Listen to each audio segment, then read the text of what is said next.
sponsors to be able to put on these kind of special events. So I'd like to give a big thank you and ask our sponsors, our co-sponsors for this evening, Deloitte, Accenture, and City Ventures, to say a couple of words. We're just like so excited to be here. This is our third year sponsoring this extraordinary group. No, the point is that this really is a special gathering. So thank you to all of you for making it equally special tonight to all the other events that come in the past.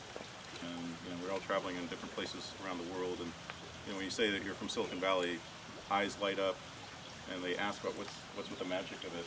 And the magic is really just us and the community that we form. I'm Kelly Porter, and it is my great pleasure to welcome you here this evening for the 17th annual SVForum Visionary Awards presentation. Wow, we have a great organization and a great group of visionaries here. Would you give it up for them? We're coming together around an organization that is 30 years old, and that's SVForum. And this organization has all of the forward momentum of some of the most venerable organizations in the Valley, and that is really cool. But SVForum also has something more, and that is the energy and youth and optimism and growth orientation of some of the best startups. We've been doing the Visionaries since 1998, and when you look at the list of people we've honored over the years, it's over 88 people, and it's literally the who's who of Silicon Valley. And what I think is so cool about it, yes, it's the entrepreneurs and the inventors who are literally bringing, those future realities to life, but it's also the educators who are teaching them and advising them. It's the investors and the corporations who are backing those entrepreneurs and those startups. As you all know, our mission is to support the tech and startup ecosystem, to support and inspire technologists and entrepreneurs, to expand their realm of what is possible. And we provide opportunities for learning and connections that hopefully leads to new ideas, new technologies, new products, companies, and perhaps even new industries.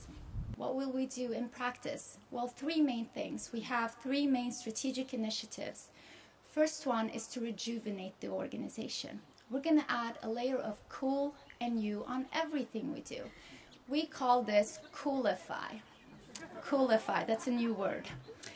So we are coolifying our brand, repackaging our programs, as well as creating an even greater value to our members, partners, and sponsors through new programs and initiatives that will give SVForum a more defined role, a clear position in this ever-changing ecosystem. And of course, we need to better relate with the new and next generation of tech entrepreneurs and tech geeks, basically. So we do need to have more presence perhaps in San Francisco, that, as you all know, has been growing immensely just over the couple of years. Our second initiative, so first was Coolify, remember that? Our second initiative is to actually bring the wide range of events and activities and content that we're delivering on a daily basis at physical events, to bring that online and make that, deliver that to people not just here in Silicon Valley, but make sure that the whole world gets to benefit from all the content that we're creating. So we call this SVForum Online. It's a whole new portal that will provide all our extremely valuable content. You can imagine 150, 200 events. That's a lot of content, and that's a lot of very, very valuable content from Silicon Valley experts, investors, entrepreneurs, and so on. So we need to do something more with this. We're using the latest in EdTech technologies and using video as a media and so on. I'd love to tell you more about this, and I'm telling you about this project because we're right now in the process of fundraising. So I am looking for partners. I'm happy to talk to you about all the great benefits. Basically, this will open you up for the whole world's global innovation ecosystems. We have contacts in over 70 countries when it comes to the global innovation ecosystem. So we're happy to take you with us on that ride. And basically that brings us into our third initiative, and that is to work more with the global innovation ecosystems. And perhaps as a long-term vision, see that while creating these great ties and collaborations with different ecosystems around the world and the international local offices here, perhaps SVForum will start also having chapters around the world, where we're opening up the world to Silicon Valley, so we get a better understanding and knowledge about what's happening out in the different global innovation hubs. With that, I'd like to welcome you to join the next generation of SVForum. Thank you.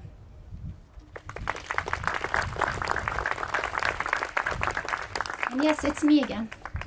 So, the moment you've all been waiting for, I bet you want to hear from our visionaries. So let's start the presentations.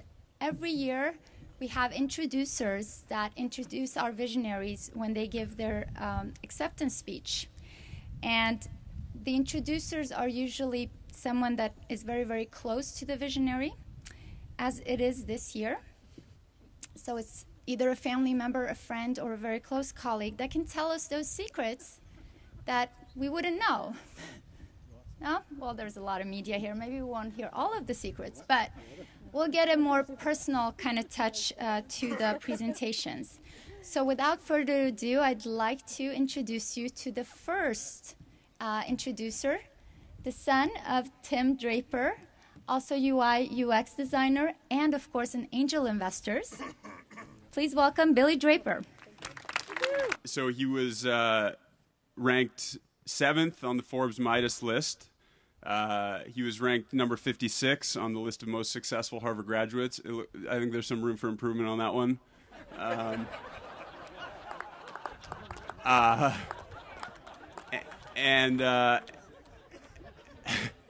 not trying to hold you to a high standard or anything. And he was ranked number 1 on the most likely to have lost something in his eyebrows list. Without further ado, please welcome Tim Draper.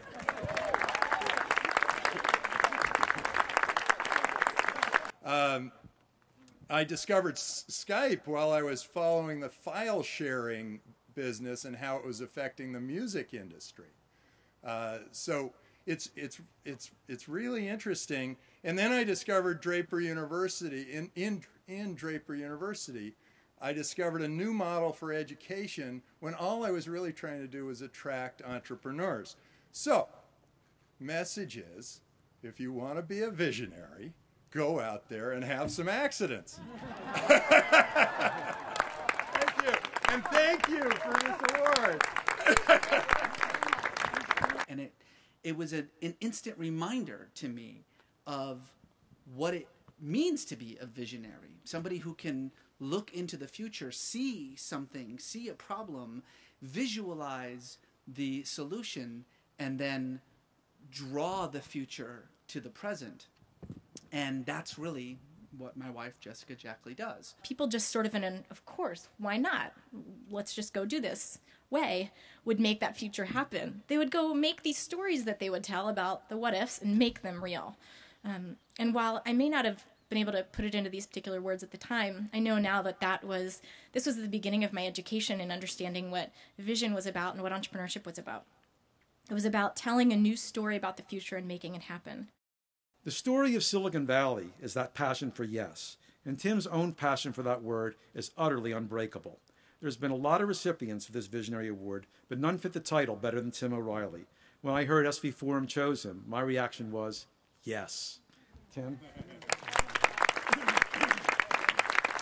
I have had the incredible privilege to pay attention to people who did things just because they loved them, because they cared, because they thought there was something that was so interesting that they had to do it. You know, when the web started, nobody thought you could make any money at it. It was just this cool thing. When open source software was taking off, nobody thought you could make money at it. You gave it away because, hey, you got something great from someone else and you were just giving back. You know, even Web 2.0, the web had taken off. We'd had this huge thing we called the dot-com boom, and then suddenly it turned into the dot-com bust. But there were some companies that survived. And I started talking about, well, what made them survive? And it was because they were doing something that really mattered. They had a bigger vision than just making money. They weren't just trying to sort of turn the web into television. They were thinking about, well, how do we actually make people smarter? give access to all the world's information? How do we harness data to make services that are more intelligent? Stanford's been around 130. The engineering school at Stanford, which is about 40%, has been around 80. It created a position for Tina. She's been there 15 years, PhD in neuroscience, all that kind of stuff, but came as a professional educator, a professional staff member. Game over a few years ago. The School of Engineering, for the first time, created an appointment called the Professor of the Practice. And of all the CEOs, all the world leaders that could get that appointment, it's Tina Seelig. If someone had said 15 years ago, when I came in a really, really, really junior job that Tom hired me for to help him build the Stanford Technology Ventures Program, if someone had said that 15 years from now, Tina will be standing up here getting this award, everyone would have laughed. I mean, it was totally, this is just an example that miracles can actually happen. So this is certainly not, I have to say, an honor just for me. This is really about the people who have supported me and allowed me to do the things that I do. Absolutely. We have an incredible, incredible team at STVP.